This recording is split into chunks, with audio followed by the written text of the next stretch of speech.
Hi, my name is Jade Edwards, Clovis Unified PBIS Coordinator. Hi, I'm Carrie Machado, District School Psychologist and PBIS Coordinator.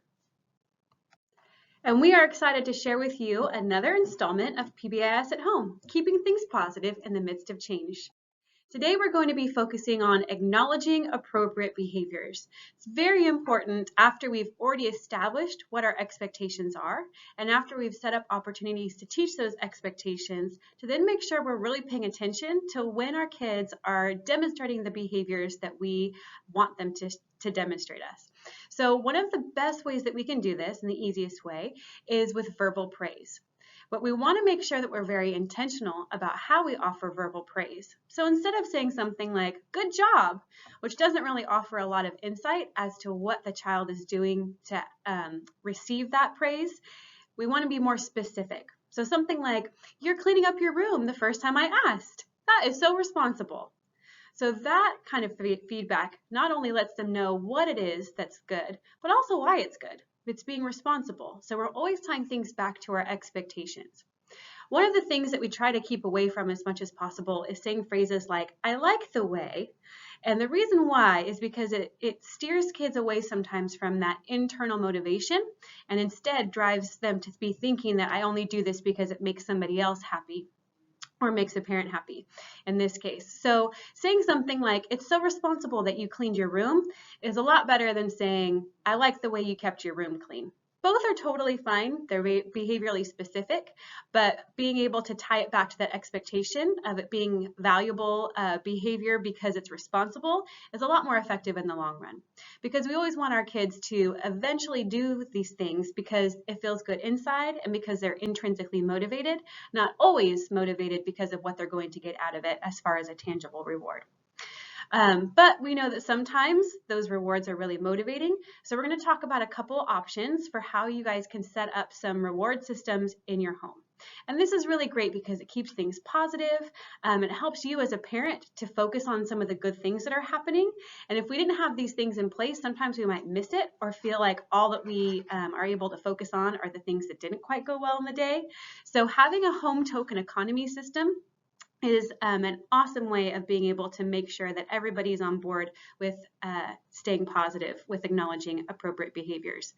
What a home token economy is being able to associate specific behaviors with some type of representative of a reinforcer or reward. So instead of actually giving a piece of candy every time a kid does something that they should be doing, what we would do is maybe give them a sticker or a point, a marble in a jar.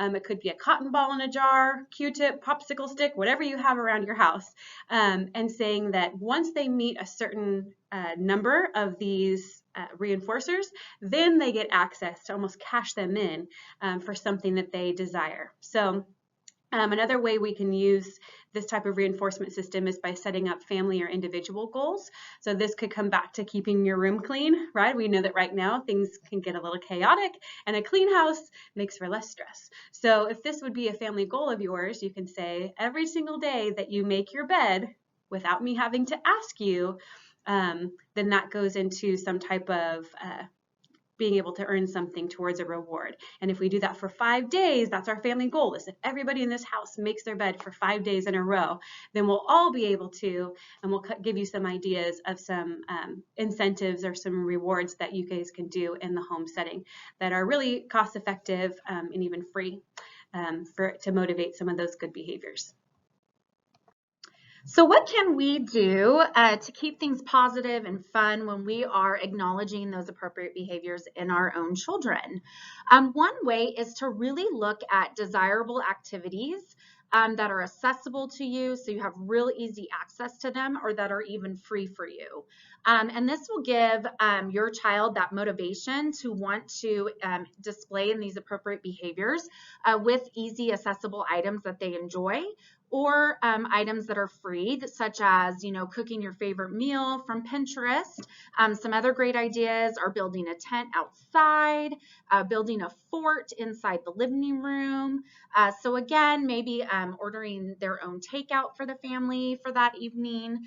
So really desirable things that are really easy for you to access and that are free, which is important because if we say, hey, if you do this, you'll get this item, and then we're unable to get that item for weeks on end because of the delays in Amazon shipping and all of that that's going on right now, it really lessens the motivation for your child to want to engage in those appropriate behaviors. Another thing that's really important is that we're mixing up reinforcement options for low-level behaviors as well as high-level behaviors. So our low-level behaviors are those appropriate behaviors that that are easy for your child to engage in. They don't require them to put forth a lot of effort. And so those types of items or behaviors we might reinforce with items such as a favorite snack or a quick couple minutes of their favorite video game, etc. Just things that, that we can give pretty frequently that don't cost us a lot of money or time, especially for behavior that they easily can display that's appropriate. When we get into those higher level options, so more of those bigger ticket items that they can earn, we really want to save those for those behaviors that your child has to exert more energy and effort and skill sets in order to exhibit and behave appropriately in those areas that you're working on with them. And so some of those bigger ticket items can be, it's great, every day or throughout the day, I see that you're, cleaning up your messes after you play with your toys.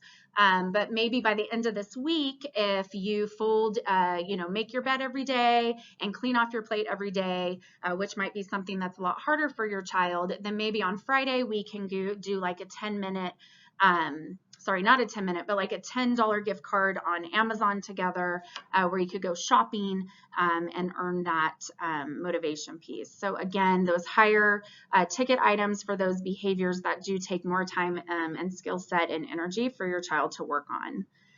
And one of the big things when we're acknowledging appropriate behaviors and we're setting those goals in the family, or we're using those token economy systems, is we have to be consistent.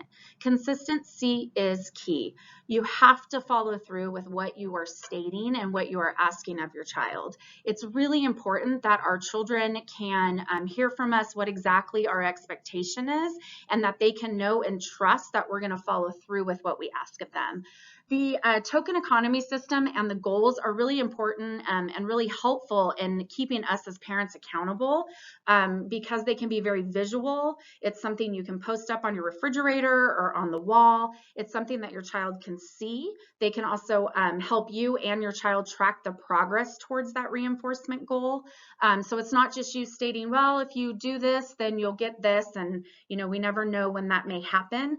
But with these systems like a home token economy, as well as behavioral goals or family goals that you post up, it's very visual, and it allows us to track and see the progress that we're making. And that keeps us accountable and consistent in what we're doing, because we can reference that not only for ourselves, but also our child can reference that to see how well they are doing and the goals that they want to reach. We hope that you enjoy this installment of PBIS at Home, and we hope that you join us next time when we talk about how to handle behaviors that we don't really like. Thank you.